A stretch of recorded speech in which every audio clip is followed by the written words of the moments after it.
Hello and welcome to the KCK Inspiring Moments with Kaylin radio show. I am your host, Kaylin John Louis, and it is my honor to be on the air with you all today. Just a friendly reminder to make sure that you continue practicing safety precautions when you are around others, whether that means wearing masks or getting vaccinated to stay comfortable, or simply using the buddy system when you're out in public. Please just ensure your safety and others as you travel or as you go out to certain extracurricular activities. I also, before I go any further, want to encourage you right now to download the Hallelujah 95.3 app so that you can listen to the show on the go with your family and friends. Also, tag a friend and have them tune in today because today's discussion is very important and I believe it's going to impact the lives of many. To get right into today's topic, as many of you know, one of the most essential practices will be taking place in less than 2 weeks, and that is voting. Over the years, several critical key figures have fought for our right to freely and peacefully practice civic engagement. Specifically, they fought for our right to vote. This privilege is extremely crucial to upholding American democracy because citizens have the opportunity to vote for leaders that share their ideals and interests. However, due to recent unfortunate events, many people have decided to stop exercising their right to vote. By doing so, they're not only affecting political decisions, but are also impacting the lives of those who cannot vote, teenagers. Adults get to vote on issues that heavily influence teenagers while we deal with these decisions firsthand. So today, I have the honor of having two special power teens with me to discuss the topic voting. It matters. During our discussion, we'll give you our first take on the importance of voting and making your voice heard. So to give my first guest an introduction, she is a high school senior who attends Florida State University schools. She's highly involved in several organizations such as the National Honor Society, National English Honor Society, Student Council, National Spanish Honor Society, Mu Alpha Theta, Youth Leadership Tallahassee, and the Southeast chapter of Peace Jam. She's also proud to serve as the president of Building Incredible Generations, a student-led organization that promotes diversity, inclusion, and social justice at the school and within the community. In March of this year, she was recognized as one of Tallahassee's 5 young women to watch, and she truly is a power teen who advocates for social change and is passionate about collaborating with others to address the big issues that face society. Her name is Miss Nia Terry, and I'm honored to have her again on the show. Welcome to the show, Nia. Hey, how you doing? Doing great. Glad to have you on. Now, I do have a second guest that I'm going to give an introduction to. My second guest is a high school senior who attends Leon High School. He is a well-rounded young man as he is the oldest of 7 siblings and an astounding musician. He takes on many roles as a leader, whether in school as the horn section leader in his band or the bass section leader in the Capitol Singers. He is also a musician and worship leader at his church. His community involvement includes, but is not limited to, Youth Leadership Tallahassee, Greater Bond Neighborhood, and Links Battalion. He also writes and composes his own music in his free time. Although very busy, he enjoys making an effort to maintain the priorities in his life, whether that's academically or musically. His name is Jermaine Edwards, and I am so excited to have him on today. Welcome to the show, Jermaine. Hi, thank you for having me. So glad to be here. Yes, I'm glad to have you both on.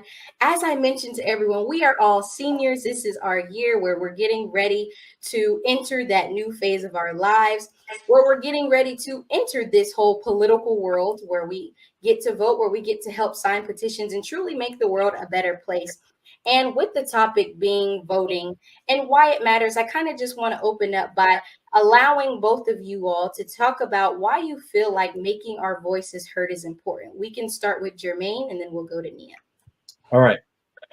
Well, we are directly impacted by these rights that are getting passed and laws that are being passed, we directly get that consequences or actions, whatever that's happening. Most people in politics are older and won't really live to see the full consequences of this law being passed or this being passed. So us as teens, yes, not being able to vote, but being able to encourage and motivate our older people to make the right choices that will affect us positively is so important. And I can't stress that enough, how much it affects us, but we can't vote. So yeah.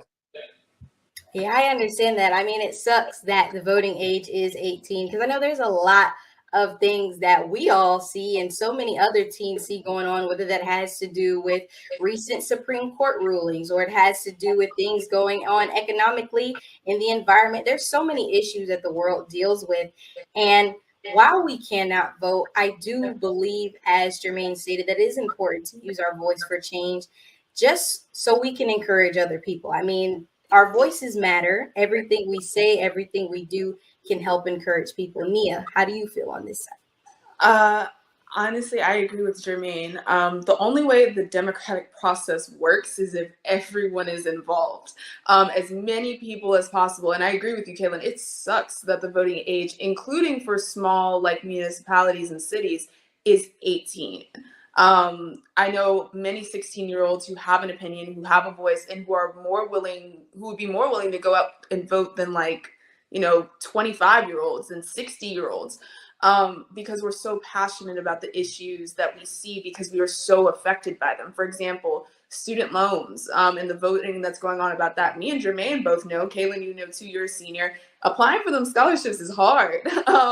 And that FAFSA is hard. And, figuring out how you're going to pay for the next, for your job, for basically your job, because you're paying for a degree so that you can get a job.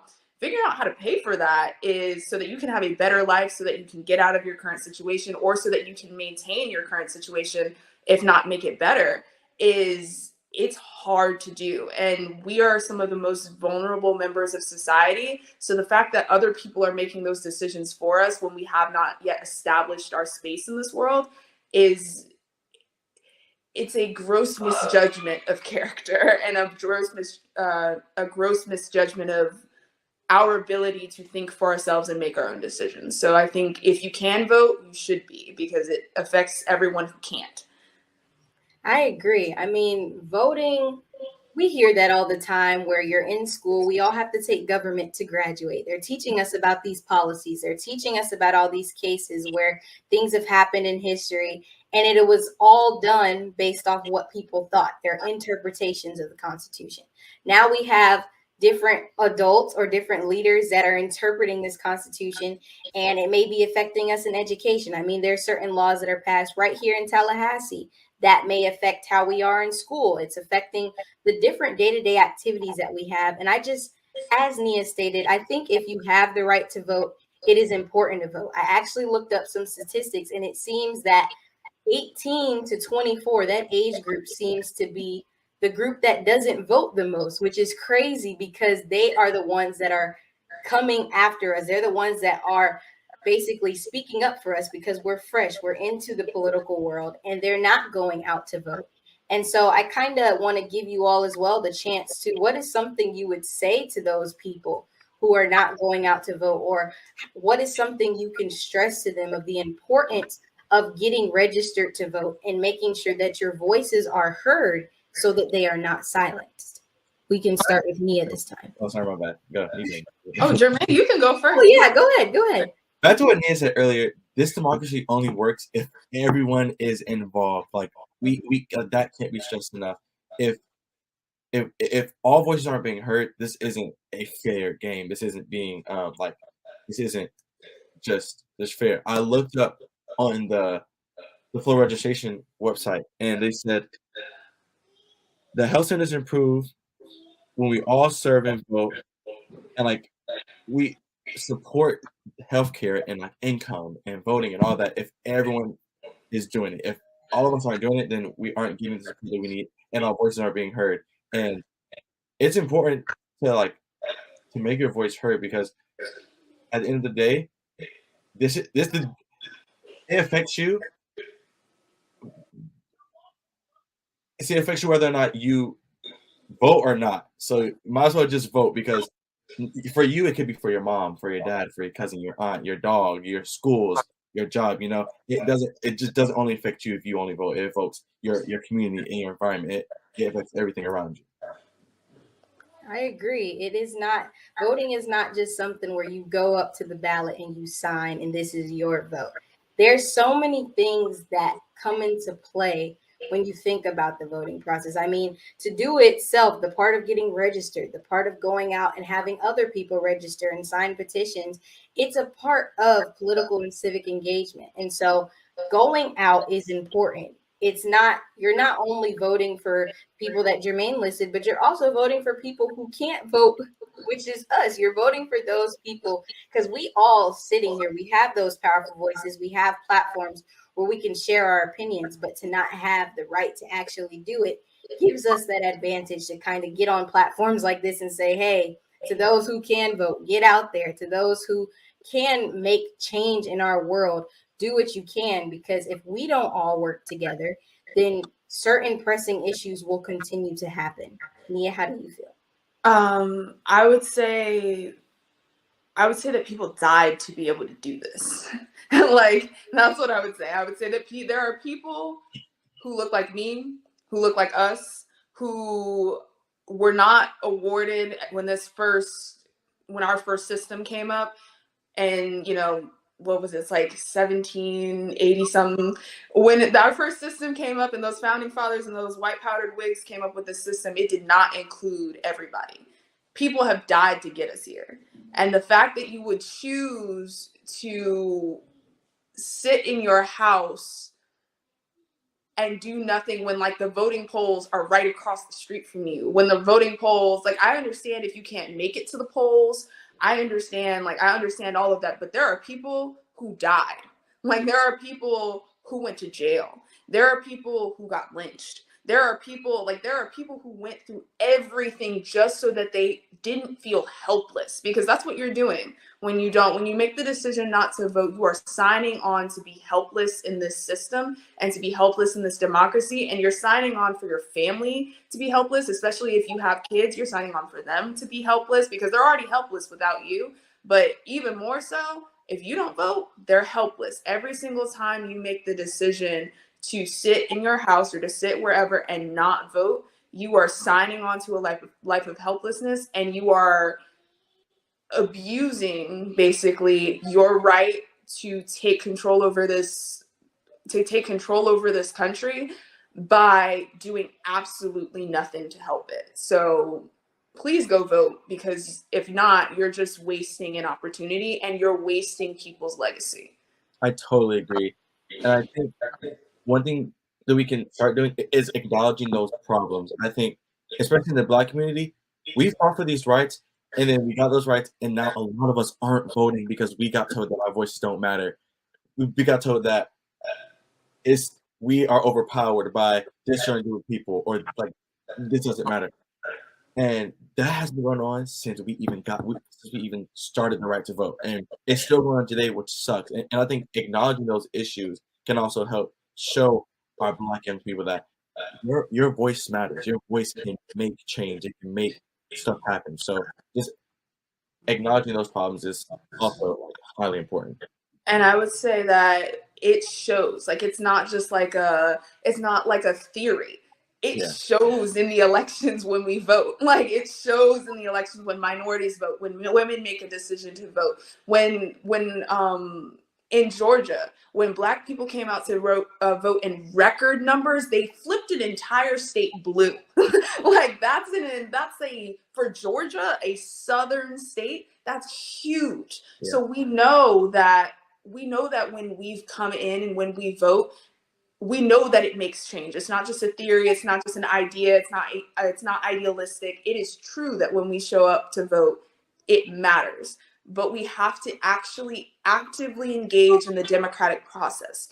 If you need mail-in votes, get them. If you need somebody to get a ride, carpool. Like, there is more than one way to make this work. You just need to sit down and decide, I'm going to go vote.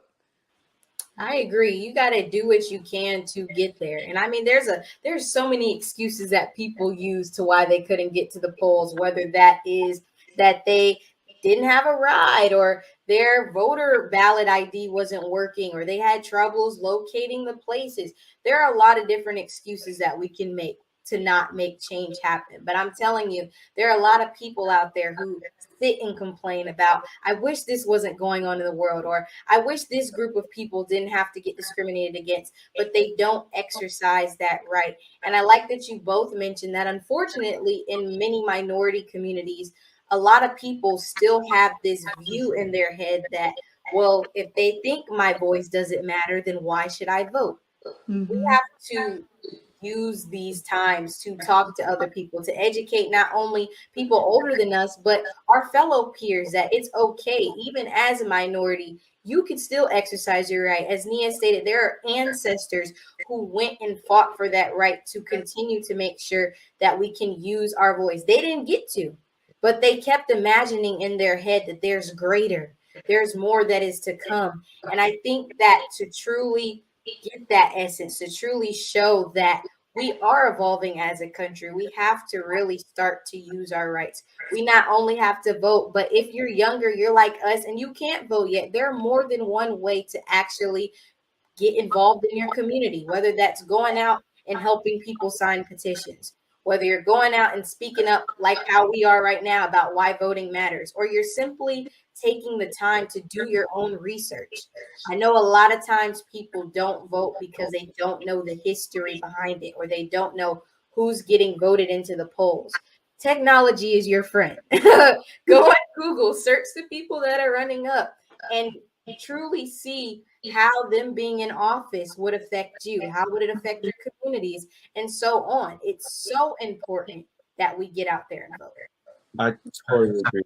Um, I believe that voting is taught. Well, it should be taught and facilitated and encouraged through culture and communities. And if these like things aren't taught young, it is only taught when you turn 18 because that's the age you're able to vote. That's a scary thing. Registration, being in lines. This affects like so many people. And when you turn 18, you're focusing on so much other stuff. That's when life began. You're in college, you're choosing your lifestyle, you're all these other things. If these things aren't taught and facilitated through schools or through households or their communities and aren't talked about before, no one's gonna like transfer those things. And when they turn 18, they're ready. They've done their research about this party. They know like who is running and like what I believe in and who I'm going for. They know those things when they get there because it's been encouraged, it's been facilitated, it's been taught. It's not just, oh, it matters when you turn 18 because that's what the law says. It starts now. It really starts now. Do your research now. Ask questions now. Like that stuff matters. And do your own research. Like COVID really showed me like I didn't get into politics until like COVID when like everyone was into it and like you hear all these like lies and all this it's a whole bunch of crazy stuff about government and I did my own research and a lot of the stuff that was said wasn't even like real. And so it's so important to do your own research and look at all the candidates and and just doing your own things to fully understand like how my vote impacts other people and how it's not just going to come when I turn 18 because it tells me that I can vote at 18. So that's also just important.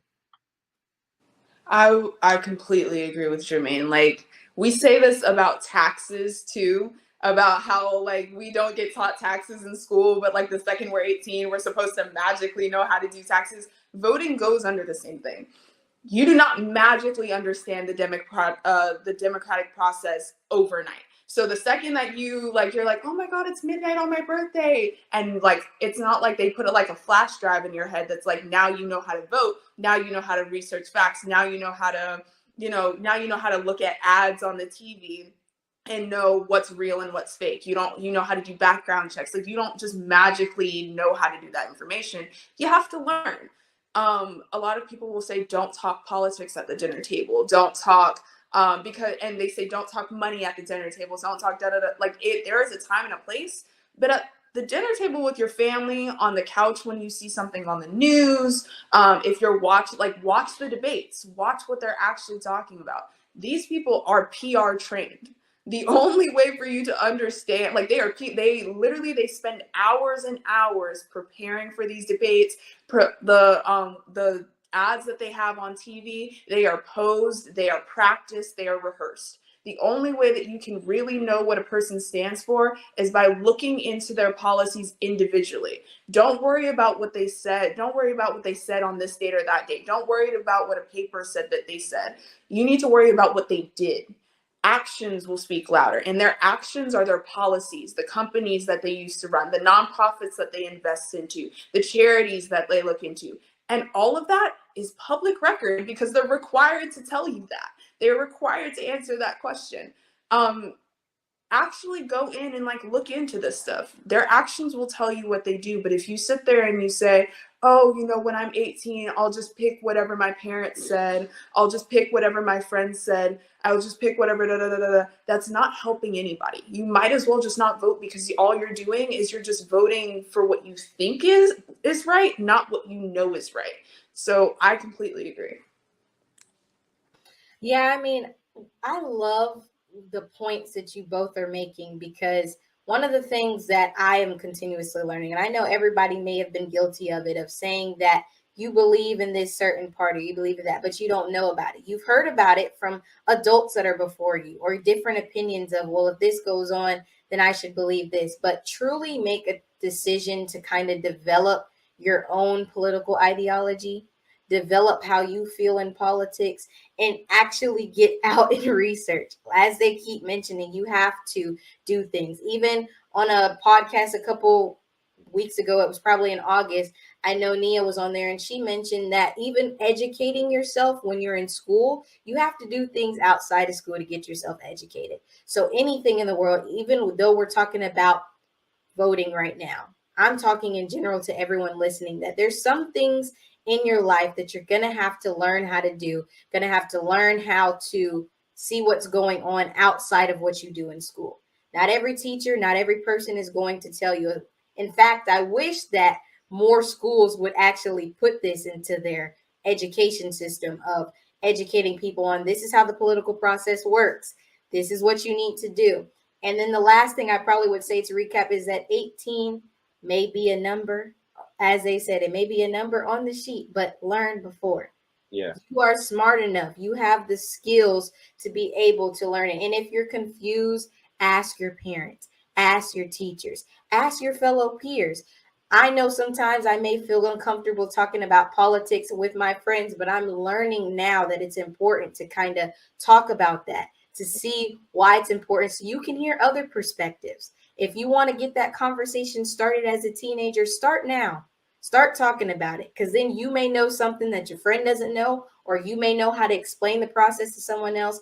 Use everyone for your resources, because voting is important. I'm going to give you all both time if y'all want to add anything else. Yeah. I went to a talk panel a few weeks ago with my mom. Well, she was in the talk panel. It was at the Village Square, and they were basically talking about like the overall like topic was just respecting like beliefs and parties. A lot of thing that brings division and among like politics is us just not agreeing. And I think that not agreeing is okay. I don't think that everyone's gonna have the same thoughts about everything.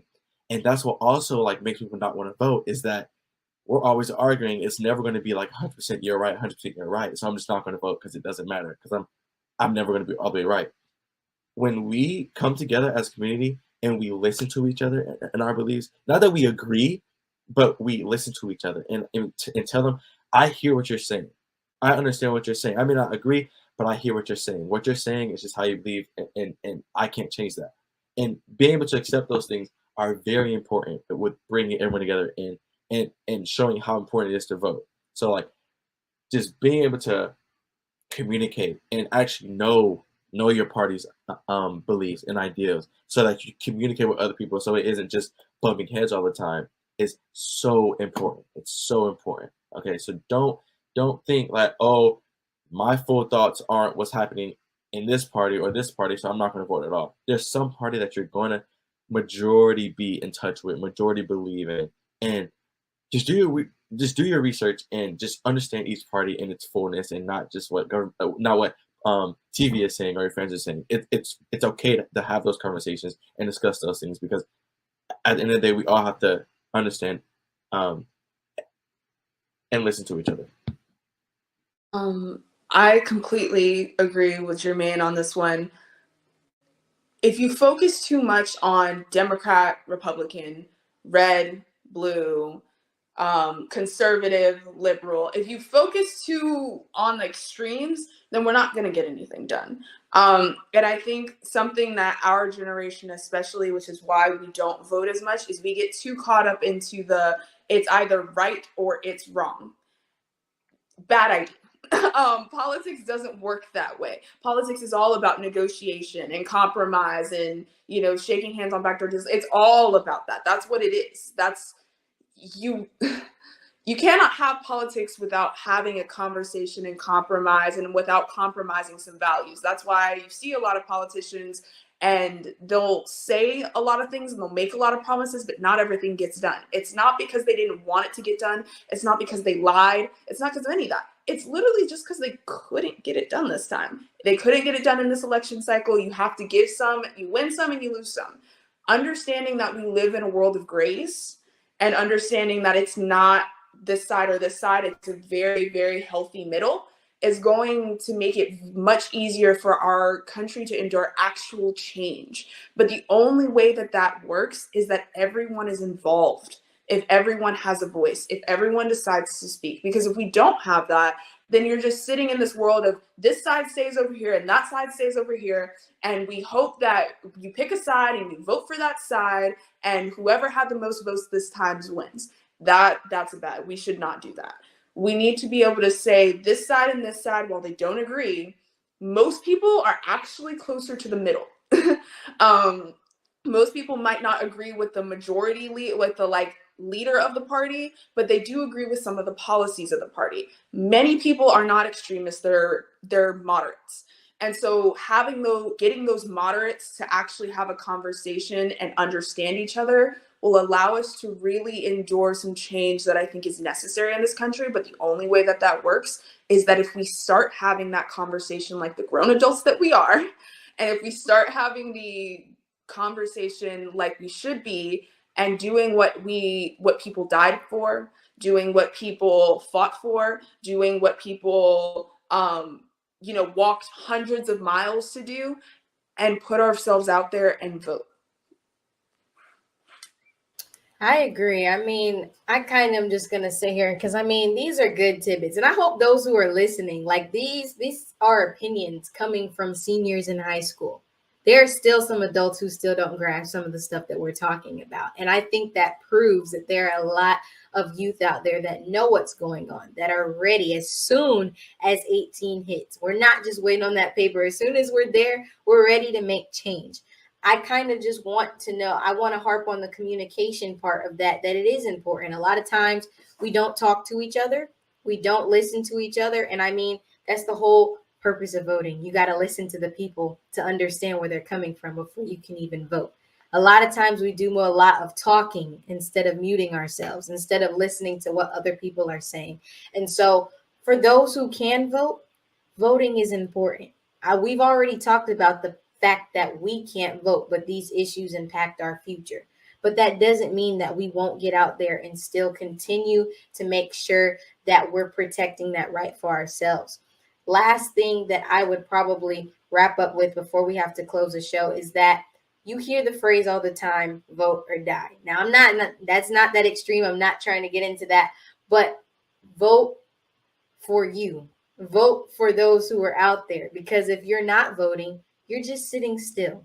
You got to get out there and really make sure you're making your voice heard. You're too important. You are too smart, too intelligent to not get out and vote. And if people tell you that they think that you don't have the right, you have to tune that out.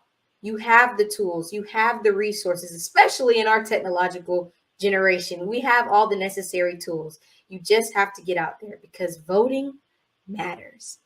I am so glad that we were able to talk about this topic, and I wish we had more time on the radio, but we do have to wrap it up. I am grateful to have had both of you all on the show. I think that if we continue having conversations like this, change will happen in our country. So I am grateful. If you all want to shout out how people can reach you really quickly before we close out. All right. Well, I have an Instagram account, May Music Official. I post some music on there. You can contact me about anything. I do weddings, parties. I can do almost anything you want me to do. I play multiple instruments. I play piano, trumpet, tuba, controller, violin. So let me know. Hit me up there. And yeah, that's pretty much it. Thank you guys for having me here. It was an honor. It was so great. You can reach me at my email, nia.nicole.terry@gmail.com. I'm open to literally anything. I do a lot of different events around the city and with concerning diversity and inclusion and concerning making sure people's voices are heard. So feel free to reach out if you ever need anything from me. And I'm so happy to have been able to talk to you guys today. Awesome. Well, you all know you can go ahead and check out Kaylin's Caring Connection website to find all things about me and about Inspiring Moments with Kaylin. As you know, the walk, I keep talking about it. It'll be November 12th. So I ask that you join me and join Team Youth Care 2 for the Tallahassee Walk to End Alzheimer's. Again, thank you for tuning in. I appreciate your support and hope that you enjoy these empowering conversations. Always know that I care about you. And if no one has told you today that they love you, know that I do. Thanks for listening, and catch me on the next KCK Inspiring Moments with Kaylin radio show. Bye-bye.